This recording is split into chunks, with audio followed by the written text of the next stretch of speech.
প্রিয় শিক্ষার্থীবৃন্দ, আশা করি তোমরা সবাই ভালো আছো। আল্লাহর রহিম রহমতে আমিও ভালো আছি।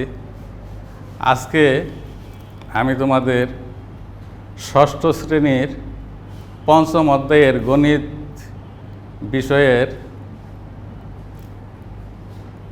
সরল সমীকরণ নিয়ে আলোচনা করব। তাহলে আমরা প্রথমে দেখে নেই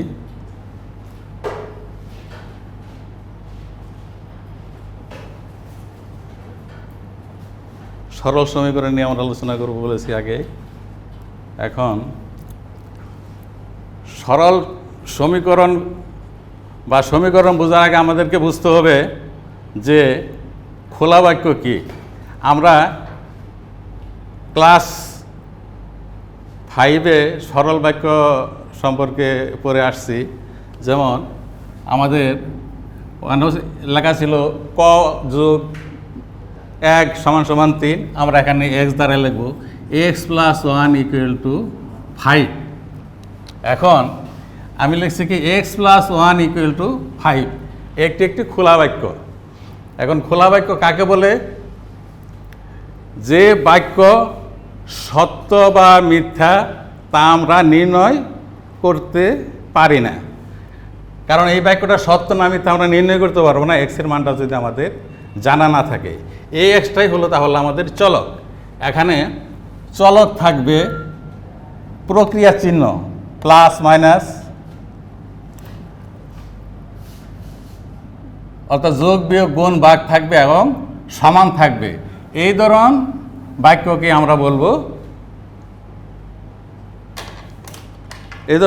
আমরা বলবো সমীকরণ, অর্থাৎ খোলা বাক্যকে সমীকরণ। এখন যদি আমি লিখি x + 1 = 5, একটি গাণিতিক খোলা বাক্য এর এবং একটি সমতা সমান চিহ্ন সম্বলিত খোলা বাক্যকে সমীকরণ বলা হয়। এখানে অজ্ঞাত রাশি এক্সকে চলক বলা হয়। প্রধানত ইংরেজি বর্ণমালার ছোট হাতের অক্ষর XYZ চলক হিসাবে ব্যবহার করা হয়। এছাড়া আমরা যে কোনো 26টা অক্ষরের ABC XYZ যে কোনো স্মল লেটারের আমরা চলক হিসাবে ব্যবহার করতে পারি। সুতরাং আমরা বলতে পারি অজানা বা অজ্ঞাত রাশি বা চলক প্রক্রিয়া চিহ্ন এবং সমান চিহ্ন সম্বলিত গাণিতিক বাক্যই হলো সমীকরণ। অর্থাৎ চলক আছে x, প্রক্রিয়া চিহ্ন প্লাস, আর এই যে ইকুয়াল সমান চিহ্ন আছে, এটি হলো আমাদের সমীকরণ। একটি সমীকরণে দুইটি পক্ষ থাকে, অর্থাৎ এই যে আমি লিখেছি এখানেও আছে x + 1, এটা হলো বাম পক্ষ, আর ইকুয়াল টু ডাইন পাশে আছে আরেকটা আছে 5, এটা হলো ডান পক্ষ।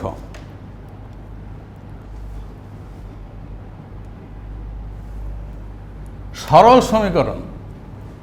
এখন অজ্ঞাত রাশি বা চলকের এক ঘাত বিশিষ্ট সমীকরণকে সরল সমীকরণ বলে।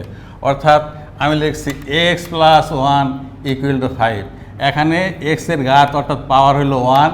হ্যাঁ, এই জন্য এক ঘাত বিশিষ্ট চলক যদি থাকে সেটি হলো আমাদের সরল সমীকরণ। যেমন লিখেছি x + y 5, 2x = y - 7। এগুলো এখানে দুইটা চলক আছে, একটা x আর একটা y। এখানে কিন্তু আমাদের দুইটা চলক আছে, এটাও সরল সমীকরণ কিন্তু দুই চলক বিশিষ্ট। কিন্তু আমাদের আলোচনার বিষয়ে হলো এক চলক বিশিষ্ট সরল সমীকরণ। একটি সমীকরণ থেকে এর চলকটির মান নির্ণয় করার প্রক্রিয়াকে বলা হয় সমীকরণের সমাধান। অর্থাৎ এখানে আমরা এক্সের একটা মান বের করব, কীভাবে বের করতে এটা আমরা আজকে শিখব। সেই মানটাকেই বলা হয় সমীকরণের সমাধান, আর চলকের মানকে বলা হয় সমীকরণটির মূল বা অনেক সময় আমরা বীজ বলে থাকি।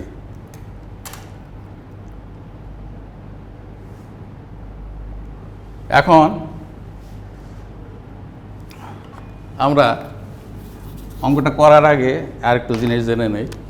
মনে করে x + 4 = 13 দেওয়া আছে।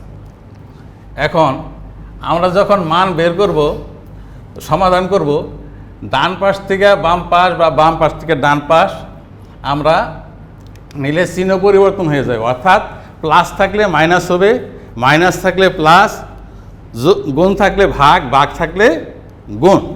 যেমন আমরা এটি একটু লক্ষ্য করি, এই যে x প্লাস 4 ইকুয়াল টু 13 বা x ইকুয়াল টু, এখানে ছিল প্লাস 4 হয়ে গেল মাইনাস 4, তাহলে বা x ইকুয়াল টু এই যে 13 থেকে 4 বিয়োগ যদি আমরা মাইনাস করি তাহলে হয় 9। তাহলে নির্ণয় সমাধান x ইকুয়াল টু 9। আমাদের আরও দুইটা অঙ্ক নিয়ে আসছি আমি। x প্লাস 5 ইকুয়াল টু 9 বা x ইকুয়াল টু 9, এখানে আছে প্লাস হয়ে গেল আমাদের মাইনাস, তো 9 মাইনাস 5 ইকুয়াল টু 4। নির্ণয় সমাধান x ইকুয়াল টু 4। আরেকটা নিয়ে আসতে আমরা x চলক ব্যবহার করছি, এখানে আমরা y চলক ব্যবহার করা আছে।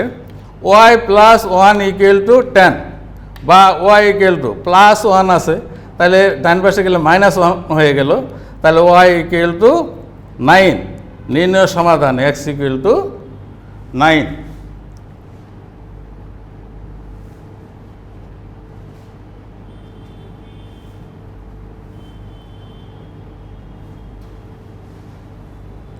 আচ্ছা, আমি আরও একটা অঙ্ক নিয়ে আসছি 19 নম্বর। 4x মাইনাস 5 ইকুয়াল টু 11 বা 4x ইকুয়াল টু মাইনাস 5 আছে, আমাদের প্লাস 5 হয়ে গেল, তাহলে 11 প্লাস 5 ইকুয়াল টু 16।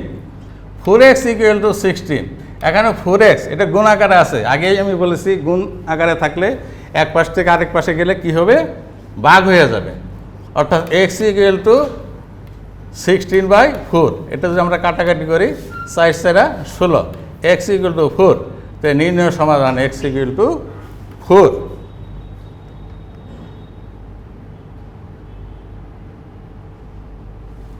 আরেকটা অঙ্ক নিয়ে আসছি। 3x মাইনাস 5 ইকুয়াল টু 17 বা 3x ইকুয়াল টু 17, এখানে মাইনাস 5 ছিল, সাইড চেঞ্জ করছি প্লাস 5।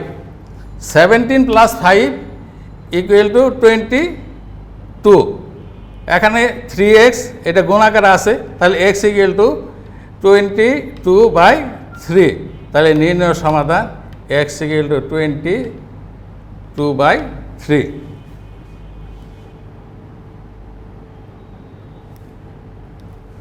এখানে আছে আরেকটা অঙ্ক। 7x minus 2 equal to x plus 16, এখানে দুই পাশে আমাদের চলক আছে। এখন চলক যদি দুই পাশে থাকে, আমাদের বাম পাশে চলক নিয়ে আসবো আর সংখ্যাগুলো আমরা ডান সাইডে নিয়ে নেব। 7x এখানে প্লাস x আছে, মাইনাস x হয়ে গেল, 16 মাইনাস 2 আছে, প্লাস 2 হয়ে গেল। 7x থেকে x বিয়োগ করলে 6x ইকুয়াল টু 16 প্লাস 2 সমান সমান 18। এটা আছে গুণাকারে, 6x equal to 18, x equal to 18/6। এই 18কে 6 দ্বারা ভাগ করলে আমাদের দ্বারা x ইকুয়াল টু 3। নির্ণয় সমাধান x ইকুয়াল টু 3।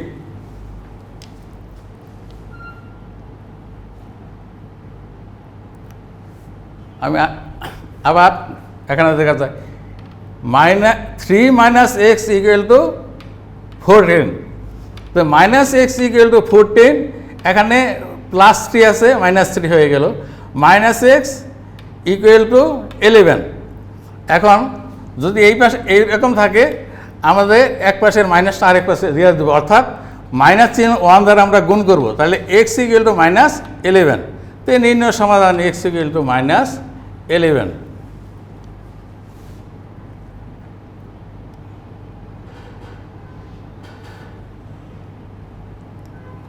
এখন আমরা সমীকরণ গঠন করে সমাধান করব। এতক্ষণ যে সমাধানগুলো আমরা করলাম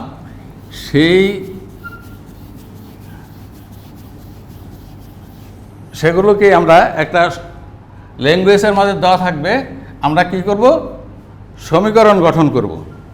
যেমন বলা আছে, কোন সংখ্যার দ্বিগুণের সাথে 6 যোগ করলে যোগফল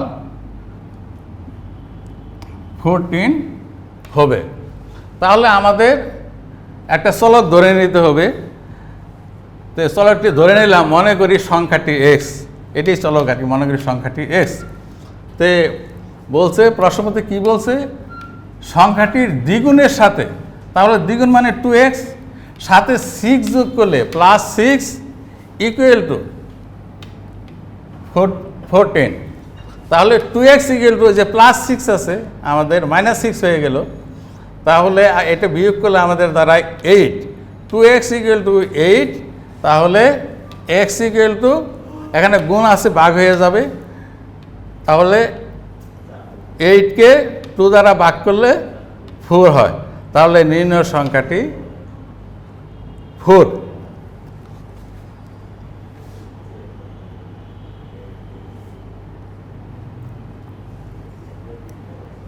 কোন সংখ্যা থেকে 5 বিয়োগ করলে বিয়োগফল 11 হবে?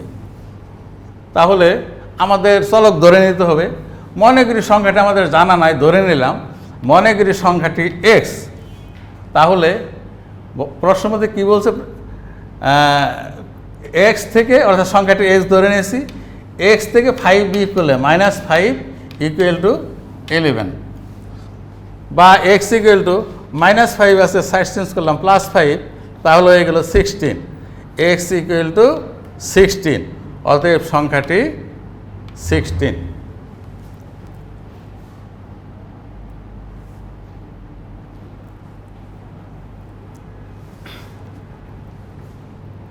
কোন সংখ্যার 4 গুণ থেকে ওই সংখ্যার দ্বিগুণ বিয়োগ করলে বিয়োগফল 24 হবে?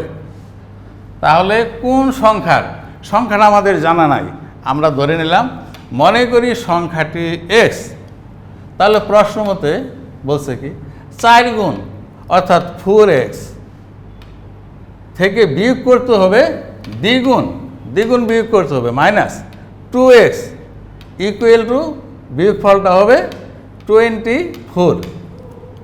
তাহলে 4x থেকে 2x যদি আমরা মাইনাস করি হয় 2x ইকুয়াল টু 24, বা x ইকুয়াল টু 24/2। এটা যদি আমরা কাটাকাটি করি, অর্থাৎ 24কে যদি 2 দ্বারা ভাগ করি হয় এখানে 1 2 12, অতএব সংখ্যাটি 12।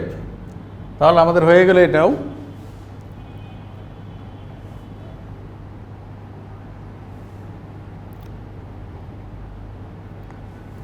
এখন আমি একটি 35 নম্বর অঙ্কটা নিয়ে আসছি, সৃজনশীল প্রশ্ন। এটা 3টি ক্রমিক স্বাভাবিক সংখ্যার যোগফল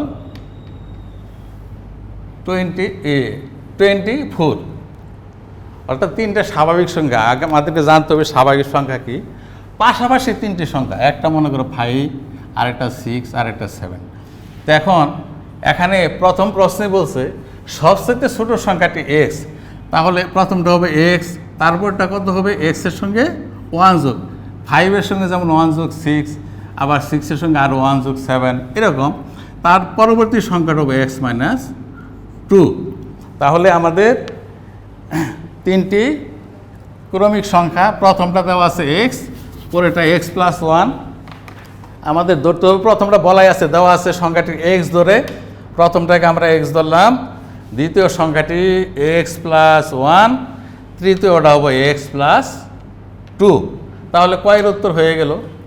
খতে বলছে দেওয়া তথ্যের সাহায্যে সংখ্যা 3টি নির্ণয় করো। দেওয়া তথ্য মানে এই যে আমাদের এই যে ক নম্বরে যে তথ্য দেওয়া ছিল সেটা, প্রথম সংখ্যাটি x, দ্বিতীয় সংখ্যাটি x + 1, তৃতীয় সংখ্যাটি x + 2। এই সংখ্যা 3টা যোগ করলে দাঁড়ায় আমাদের 24। এখন আমি এই যে আমরা ক থেকে পাই সংখ্যা 3টি যথাক্রমে x, x + 1, x + 2। প্রশ্ন মতে এই সংখ্যা 3টা আমরা যোগ করে লিখছি, প্রথম সংখ্যা, দ্বিতীয় সংখ্যা, তৃতীয় সংখ্যা 3টা আমরা যোগ করলাম, ইকুয়াল 24। এখন x x x 3x 1 2 যোগ করলে হয় 3, 20 ইকুয়াল টু 24। 4, তাহলে 3x, এখানে +3 আছে, ডান পাশে -3 হয়ে গেল, 3x = 21 হয়ে গেল। 3x এখানে আমাদের কি আছে, গুণাকারে আছে, তাহলে x = 21/3, 21কে 3 দ্বারা যদি আমরা ভাগ করি 7 হয়। তাহলে আমরা প্রথম সংখ্যাটি ধরেছিলাম x, তাহলে প্রথম সংখ্যাটি হলো আমাদের 7। দ্বিতীয় সংখ্যাটি 7 + 1 = 8, আর তৃতীয় সংখ্যাটি 7 + 2 = 9। তাহলে আমাদের তিনটি সংখ্যা পেয়ে গেলাম। তাহলে অতএব সংখ্যা তিনটি যথাক্রমে 7, 8 এবং 9। তাহলে আমাদের সৃজনশীলের ক এবং ক্ষয়ের উত্তর পেয়ে গেলাম। এখন আমরা গতে যাব।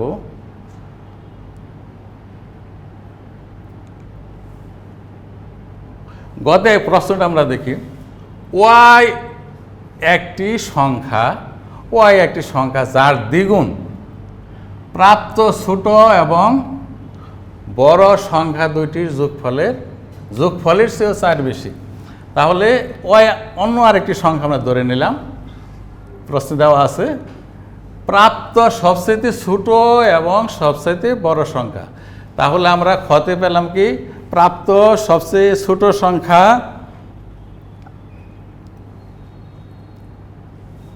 আমরা সবচেয়ে বড় সংখ্যাটা হলো 9, খ থেকে পাই সবচেয়ে ছোট সংখ্যাটা হলো 7। তাহলে বলছে y এর দ্বিগুণ হবে, তাহলে 2y = সংখ্যা দুইটির যোগফলের চেয়েও 4 বেশি, 4 বেশি, অর্থাৎ 9 + 7 এর চেয়েও এই সংখ্যাটা 4 বেশি, +4। অতএব আমরা লিখতে পারি কি, বা 2y = 9, 7, 4 যদি আমরা যোগ করি তাহলে হয় 20, বা y = 20/2। এটা যদি আমরা কাটাকুটি y = 10, তাহলে y এর মানটাই বের করতে বলছে। তাহলে আমাদের কত হলো, y এর মান হয়ে গেল 10। এই অঙ্কটা আমরা সহজে প্রমাণ করতে পারি। 10 দুগুণে কত, 20, y এর দ্বিগুণ 10 দুগুণে 20, একটু আমি দেখাইয়ে দেই। 10 y এর মানের দ্বিগুণ 20, বলছে কি 9 এবং 7 এই দুটো যোগ করলে হয় 16, এইটার সেইটা কত বেশি, 4 বেশি। তাহলে 20-এর থেকে আমরা 16 যদি মাইনাস করি তাহলে 4 আসে, অর্থাৎ দুইটাকে যদি সমান করতে চাই, এই 16-র সঙ্গে আমরা আরও যদি 4 যোগ করে দেই তাহলে আমাদের 20 এসে যায়।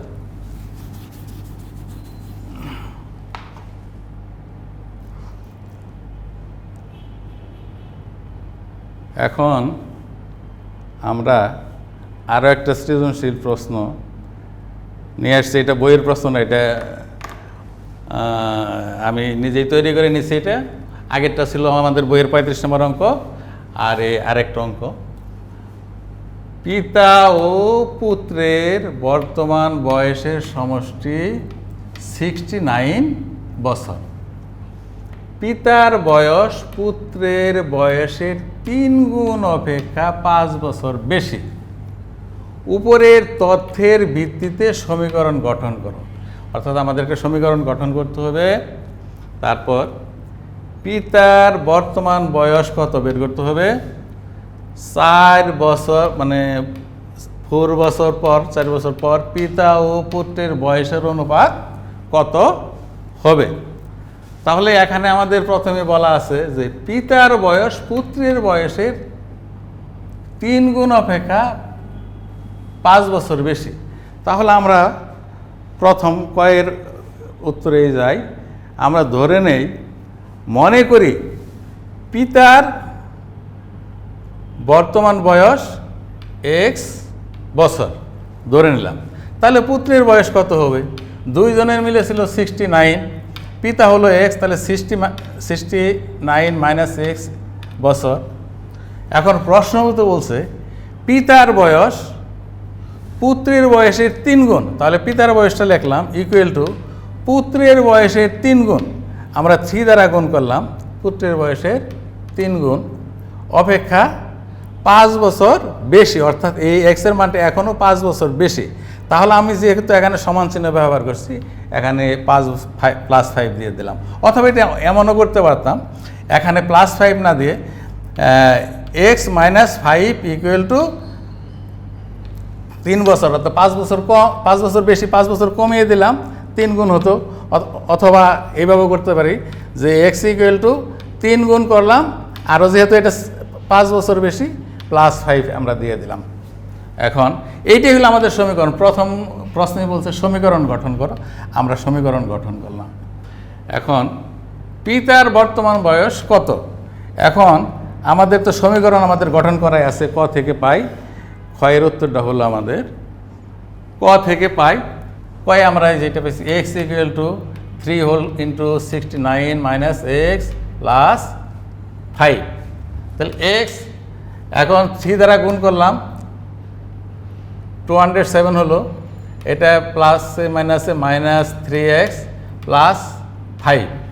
আমি আগেই বলেছি যে চলক এবং সংখ্যা যদি থাকে, চলকের মান বের করতে হবে আমাদের সবসময়, এবং চলকটাকে আমাদের কি করতে হবে, বাম পাশে নিয়ে আসতে হবে, সংখ্যাগুলো আমরা ডান পাশে নিয়ে যাব। তাহলে x + 3x = 207 + 5 আছে। এখানে x + 3x = 4x, আর ডান পাশেটা যদি আমরা প্লাস করি তাহলে 212, বা x = গুণ থাকলে ভাগ হয়ে যায়, আমরা ভাগ করে লিখলাম ডিভাইডেড বাই এত। এটাকে যদি আমরা কাটাকাটি করে নেই তাহলে 53। তাহলে পিতার বর্তমান বয়স হলো আমাদের 53 বছর। পিতার বয়সটা হলো আমাদের 53 বছর। এখন বলা আছে পরে যে 5 বছর পর, এই 4 বছর পর পিতা ও পুত্রের বয়সের অনুপাত কত হবে। তাহলে খ থেকে আমরা পেলাম পিতার বর্তমান বয়স 53 বছর, 53 বছর। পুত্রের বর্তমান বয়স 69 - 53, অর্থাৎ x ছিল এখানে, x এর মানটা বসাই দিলাম, হলো 16 বছর। 4 বছর পর পিতার বয়স হবে, 4 বছর পর পিতার বয়স হবে, এখানে আছে 53 + 4, তাহলে 57 বছর। 4 বছর পর পুত্রের বয়স হবে, 4 বছর পর পুত্রের বয়স হবে, পুত্রের বর্তমান বয়স আছে 16 + 4 হয়ে গেল 20, তাহলে 4 বছর পর পিতার বয়স হবে 57, আর 4 বছর পর পুত্রের বয়স হবে 20 বছর।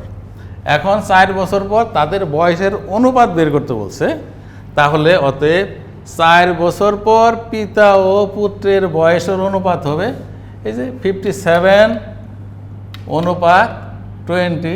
এটা আর লঘিষ্ঠ আকারে প্রকাশ করা যায় না, কারণ দুইটাই এখানে আর লঘিষ্ঠ আকারে প্রকাশ করার সুযোগ নেই। যদি লঘিষ্ঠ আকারে প্রকাশ করা যেত তাহলে আমরা লঘিষ্ঠ আকারে প্রকাশ করে দিতাম।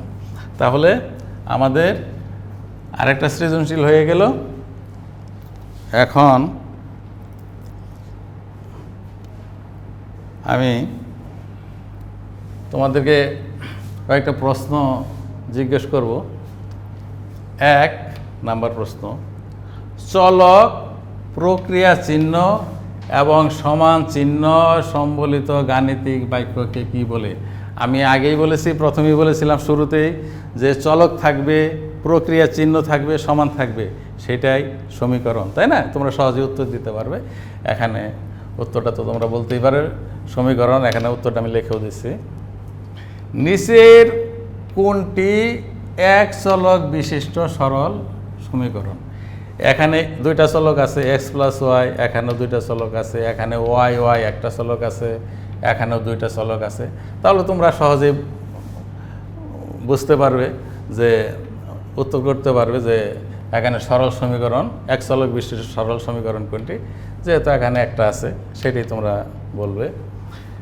x + 3 = 5 সমীকরণের চলকের মান কত? এটাও তোমরা সহজেই করে ফেলতে পারবে। এটা যদি আমরা একটু ব্যাখ্যা করেই দিই, এখানে যদি 5 থেকে -3 করা হয় তাহলে 2 হবে, তাহলে উত্তরটা হবে খ। কোন সংখ্যা থেকে 7 বিয়োগ করলে বিয়োগফল 11 হবে? এটাও তোমরা সহজেই বলতে পারবে যে 18। এক্স এর দ্বিগুণ থেকে 2 বিয়োগ করলে বিয়োগফল 6 হয়। এক্স এর মান কত? এটাও তোমরা সহজেই করে নিতে পারবা। আমি একটু ব্যাখ্যা করে দিই। 2x - 2 = 6। তাহলে এক্স এর যে মানটা আসবে সেই মান তোমরা সহজেই বলতে পারো, সেই মানটা হবে 4।